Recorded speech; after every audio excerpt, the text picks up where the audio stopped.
খবর শুনছেন কলকাতা পত্রিকা চ্যানেল থেকে। আজ জানাবো পশ্চিমবঙ্গ দেশ এবং বিশ্বের বাছাই করা গুরুত্বপূর্ণ ৩৫টি তাজা সংবাদ। শুরুতেই জানিয়ে দেব সংবাদ শিরোনাম। খসড়া ভোটার তালিকায় নাম নেই পরিবারের, এসআইআর শুনানিতে ডাকা হলো তৃণমূল সাংসদ কাকলি ঘোষ, দস্তিদারের মা বোন ছেলেদের।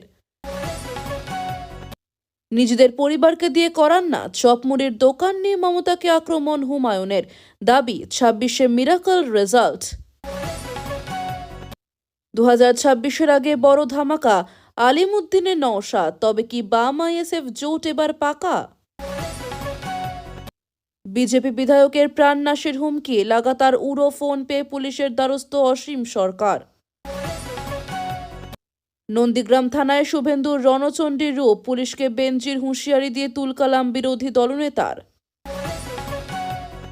দিলীপের আমলে ১৮ সংসদ, ভুললে চলবে না, অভিজিতের মন্তব্যে ফের অস্বস্তিতে বিজেপি। আসন্ন নির্বাচনে বড়সড় ধামাকা, ওয়েসির হাত ধরছেন কি হুমায়ুন কবির, রাজ্য রাজনীতিতে তোলপাড়। লক্ষ্মীর ভাণ্ডারে বড় ধামাকা, সায়নী ঘোষের কথায় কি এবার সরাসরি ২৫০০ টাকা ঢুকবে অ্যাকাউন্টে? বাংলা ভাষা বলা অপরাধ হতে পারে না, ওড়িশায় সুতির পরিযায়ী খুনে হুঙ্কার মমতার। ১৩৫ থেকে ১৮২টি বিধানসভা আসনে উঠলেন হুমায়ুন কবির, তৃণমূল এবং বিজেপিকে আটকাতে জোট কাদের সঙ্গে? মমতার আমলেই আরএসএস এর বারবারন্ত মুখে মুসলিম প্রীতি, আসলে সনাতনী তোষণ, বলছেন হুমায়ুন কবির। অপারেশন নন্দীগ্রাম পুনরুদ্ধার, শুভেন্দুর গড়ে জানুয়ারিতে সেবাশ্রয় শিবির তৃণমূলের। বাংলাদেশের ৫টা বিমান নামল কলকাতা বিমানবন্দরে, হঠাৎ কি হলো আকাশে? এপ্রিলের পর মমতা আইপ্যাক থাকবে না, বিজেপি কর্মীকে ধরতেই রণংদেহী শুভেন্দু, হাইকোর্টে যাওয়ার হুমকি। হিন্দুদের ওপর হামলা না থামলে ৫ লক্ষ সাধু নিয়ে ফিরব, বাংলাদেশ উপদূতাবাসকে হুঁশিয়ারি শুভেন্দুর। নামটা সীমা খান না, তার চ্যাটের স্ক্রিনশট রয়েছে আমার কাছে। এসআইআর নিয়ে চাঞ্চল্যকর অভিযোগ অভিষেকের। ভারতের বিরুদ্ধে যুদ্ধের প্রস্তুতি, ২৯ থেকে ৩০ ডিসেম্বর বঙ্গোপসাগরে ক্ষেপণাস্ত্র পরীক্ষা বাংলাদেশ নৌবাহিনীর।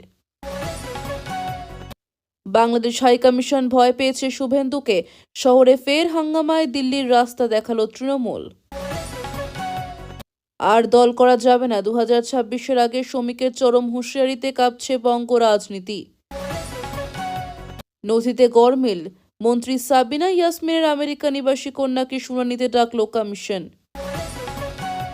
বিডিওর বিরুদ্ধে গ্রেফতারি পরোয়ানা জারি, অন্য রাজ্যে পালিয়ে গিয়েছেন, দাবি ঘিরে চাঞ্চল্য। ধর্মগ্রন্থ নিয়ে অপপ্রচারের অভিযোগ, বিজেপি বিধায়কের বিরুদ্ধে থানায় অভিযোগ ইমামদের।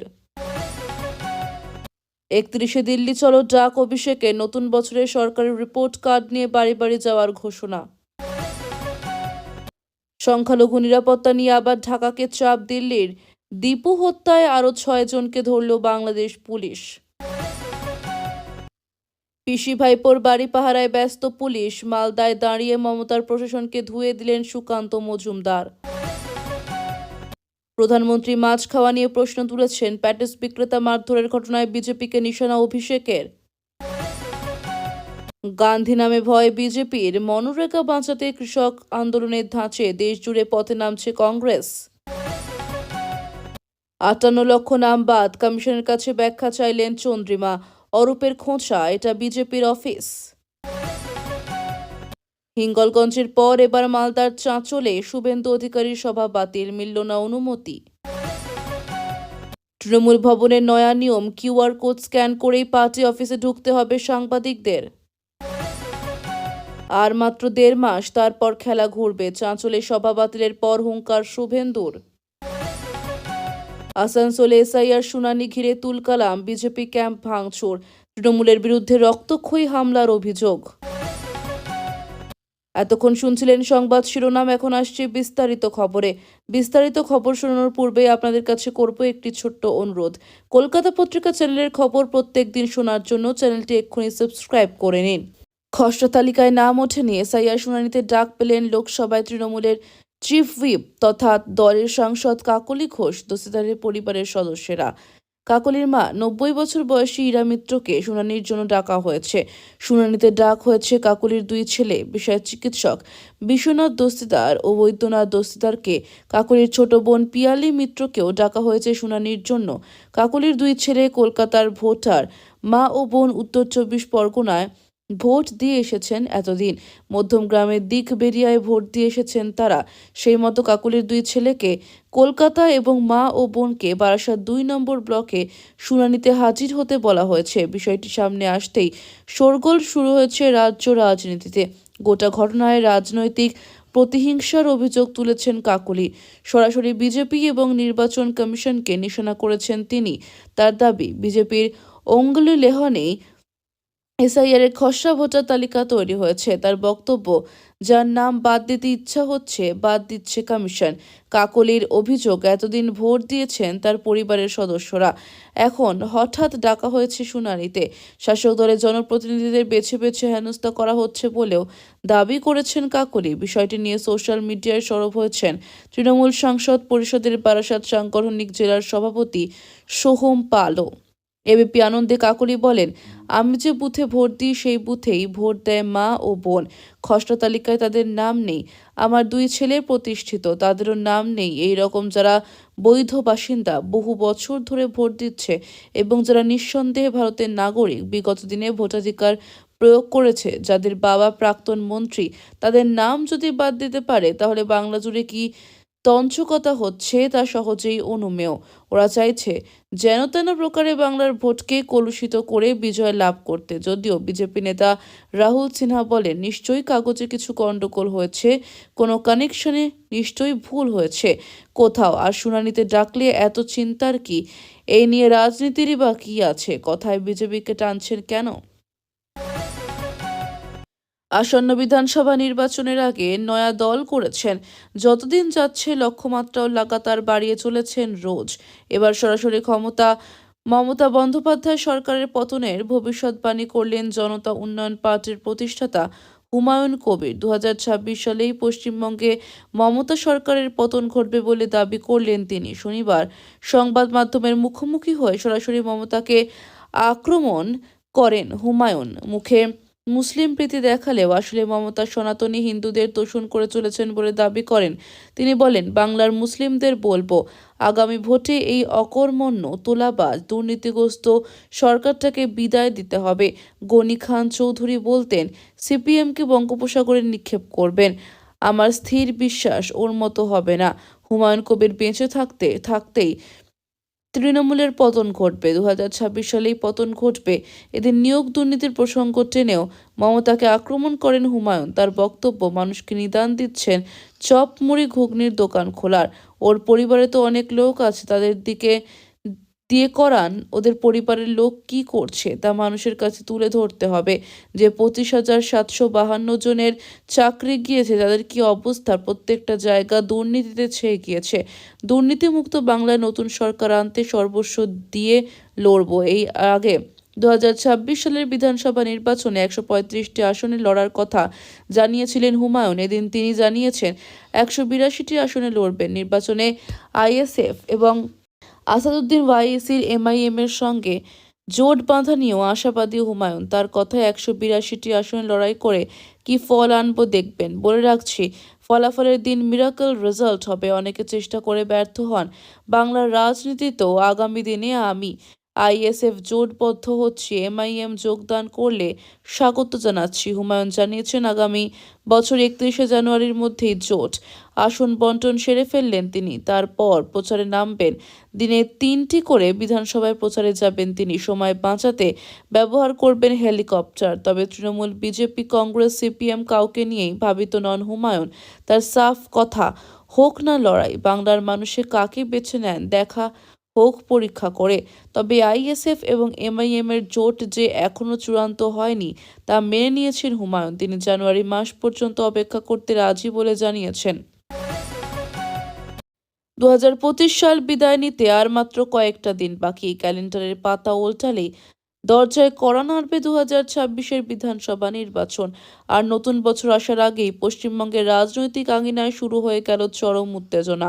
শনিবার বিকেলে কলকাতার আলিমুদ্দিন স্ট্রিটে সিপিআইএম এর রাজ্য সদর দপ্তরে ভাঙড়ের আইএসএফ বিধায়ক নওশাদ সিদ্দিকীর আকস্মিক উপস্থিতি ঘিরে রাজ্য রাজনীতিতে নয়া সমীকরণের জল্পনা তুঙ্গে উঠেছে। সূত্র মারফত জানা গিয়েছে, শনিবার দুপুর 3:30 নাগাদ আলিমুদ্দিনে প্রবেশ করেন নওশাদ। সেখানে তার সঙ্গে দীর্ঘক্ষণ বৈঠক করেন বামফ্রন্ট চেয়ারম্যান বিমান বসু এবং সিপিআইএম রাজ্য সম্পাদক মোহাম্মদ সেলিম। যদিও এই বৈঠককে সৌজন্য হঠাৎ হিসেবে দেখানোর চেষ্টা করা হচ্ছে, কিন্তু রাজনৈতিক মহলের দাবি 2026-এর নির্বাচনী রণকৌশল সাজাতেই এই রুদ্ধদ্বার আলোচনা।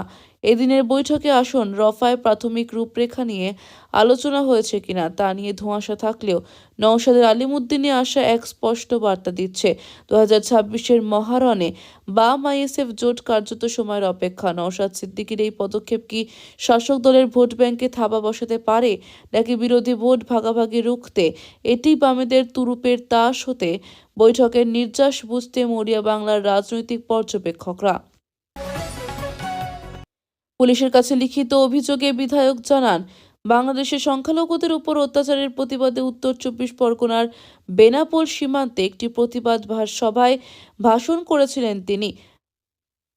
সেই বক্তব্যের ভুল ব্যাখ্যা করেন কিছু মানুষ। উড়োফোনে আসছে খুনের ধুমকি, বারবার অজ্ঞাত পরিচয় ব্যক্তিরা ফোন করে তাকে শাসাচ্ছেন, এমনই অভিযোগ নিয়ে পুলিশের দ্বারস্থ হলেন বিজেপি বিধায়ক অসীম সরকার। শনিবার বিজেপি বিধায়ক অসীম বলেন, একটি নির্দিষ্ট ধর্মগ্রন্থ সংক্রান্ত কিছু যুক্তিপূর্ণ এবং তথ্য সমৃদ্ধ কথা বলেছিলাম। বক্তব্য নিয়ে অবশ্যই কারো আপত্তি থাকতে পারে, তার জন্য আইন আদালত আছে। এইভাবে খুনের হুমকি দেওয়ার পিছনে নির্দিষ্ট কোনো চক্র কাজ করছে বলে মনে হচ্ছে। আমি লিখিত অভিযোগ করেছি, পুলিশ ব্যবস্থা নিক। বিজেপি কর্মীকে মিথ্যে মামলায় গ্রেফতারের অভিযোগে নন্দীগ্রাম থানায় সরাসরি হানা দিলেন বিরোধী দলনেতা শুভেন্দু অধিকারী। তৃণমূলের ট্যাবলো ভাঙচুরের অভিযোগে দলীয় মণ্ডল সভাপতিকে গ্রেফতার করা হলে পুলিশকে তীব্র ভাষায় শাসান তিনি। শুভেন্দুর অভিযোগ, সাদা পোশাকে সাদা আইন ভেঙে কোনো প্রমাণ ছাড়াই বিজেপি কর্মীদের হেনস্থা করা হচ্ছে। থানায় দাঁড়িয়েই পুলিশকে তৃণমূলের চটিচাটা বলে কটাক্ষ করেন শুভেন্দু। তিনি হুঁশিয়ারি দিয়ে জানান, আগামী এপ্রিলের পর রাজনৈতিক সমীকরণ বদলে যাবে এবং তখন প্রতিটি অন্যায়ের হিসাব নেওয়া হবে। অভিযুক্তের পরিবারের দাবি এবং পুলিশের ভূমিকা নিয়ে ঘটনা এলাকায় ব্যাপক রাজনৈতিক উত্তেজনা তৈরি হয়েছে। প্রাক্তন রাজ্য সভাপতি দিলীপ ঘোষকে ব্রাত্য করে রেখেছে বঙ্গ বিজেপি। আর তখন দিলীপের ভূয়সী প্রশংসা করলেন তমলুকের বিজেপি সাংসদ অভিজিৎ গঙ্গোপাধ্যায়। বঙ্গ বিজেপির জন্য দিলীপের অবদান, কৃতিত্বের কথা মনে করিয়ে দিয়ে সামনে না থাকলে প্রচারে খামতি থাকছে। তার নিজস্ব স্টাইলের জন্য তাকে পছন্দ করেন বহু মানুষ। দিলীপ ঘোষের মধ্যে এখনো পর্যন্ত আগুন আছে। তমলুকের সাংসদের মুখে দিলীপ ঘোষের প্রশংসা করে একের পর এক বিস্ফোরক মন্তব্য নিঃসন্দেহে অস্বস্তিতে ফেলে দিয়েছে বঙ্গ বিজেপিকে। রাজ্য বিধানসভা নির্বাচনের মুখে বড়সড় রাজনৈতিক মোড়। তৃণমূলের সাসপেন্ডেড বিধায়ক হুমায়ুন কবিরের নবগঠিত জনতা উন্নয়ন পার্টি জোটের প্রস্তাব দিয়েছে আসাদুদ্দিন ওয়াইসির দল মিমকে। মিমের পশ্চিমবঙ্গ রাজ্য সভাপতি ইমরান সোলাঙ্কি জানিয়েছেন, হুমায়ুন কবির নিজেই তাদের সঙ্গে যোগাযোগ করেছেন। তবে এই সম্ভাব্য জোট নিয়ে চূড়ান্ত সিদ্ধান্ত নেবেন খোদ মিম প্রধান আসাদুদ্দিন ওয়াইসি। এই জোট প্রস্তাবকে কেন্দ্র করে ইতিমধ্যেই জল্পনা তুঙ্গে। মিম নেতৃত্বের দাবি, বাংলার মুসলিম সম্প্রদায়ের বড় অংশ ওয়েসির নেতৃত্বের প্রতি আস্থাশীল। পাশাপাশি আগামী দিনে মুর্শিদাবাদ থেকে কাউকে উপমুখ্যমন্ত্রী করার দাবিও জোরালো করছে মিম। নির্বাচনের আগে এই নতুন সমীকরণ রাজ্যের শাসক ও বিরোধী শিবিরের জন্য কতটা চ্যালেঞ্জিং হয়ে দাঁড়ায়, এখন সেটাই দেখার। রাজ্য সরকারের অত্যন্ত জনপ্রিয় প্রকল্প লক্ষ্মীর ভাণ্ডারের ভাতা 2.5 গুণ পর্যন্ত বৃদ্ধির জোরালো ইঙ্গিত দিলেন তৃণমূল নেত্রী সায়নী ঘোষ। বর্তমানে সাধারণ ও তপশিলি মহিলারা যথাক্রমে 1000 ও 1200 টাকা পেলেও ভবিষ্যতে তা বেড়ে 2000 থেকে 2500 টাকা হতে পারে বলে তিনি জানান। ওড়িশায় কাজ করতে গিয়ে বাংলা ভাষা বলায় চরম পরিণতির বলি হতে হয়েছে বাংলার যুবককে। তাকে বাংলাদেশি বলে তকমা দিয়ে পিটিয়ে খুনের অভিযোগ উঠেছে মুর্শিদাবাদের সুতি এলাকার পরিযায়ী শ্রমিক জুয়েল রানার এহেন মৃত্যুতে এবার গর্জে উঠলেন মুখ্যমন্ত্রী তথা তৃণমূল সুপ্রিমো মমতা বন্দ্যোপাধ্যায়। তার স্পষ্ট বক্তব্য, বাংলা ভাষা বলা কোনো অপরাধ হতে পারে না। শনিবার এক্স হ্যান্ডেল পোস্টে তিনি লেখেন, প্রতিটি বিজেপি শাসিত রাজ্য বাংলাভাষী মানুষের উপর যে নির্মম অত্যাচার ও নিগ্রহ নেমে এসেছে, আমরা তাকে তীব্র ধিক্কার জানাচ্ছি। বাংলা ভাষা বলা কোনো অপরাধ হতে পারে না। আমরা নিগৃহীত, স্বতন্ত্র ও অত্যাচারিত সেই সব পরিযায়ী বাংলাভাষী পরিবারের পাশে আছি। সেই সব পরিবারকে আমরা সমস্ত রকম সমর্থন দেব। তিনি এও জানিয়েছেন যে নিহত জুয়েল রানাকে নিয়ে পশ্চিমবঙ্গ পুলিশ ইতিমধ্যে সুতি থানায় 0 এফআইআর রুজু করেছে। ইতিমধ্যে 6 জনকে গ্রেপ্তার করা হয়েছে। তদন্তের স্বার্থে ওড়িশা যাচ্ছে রাজ্য পুলিশের একটি দল।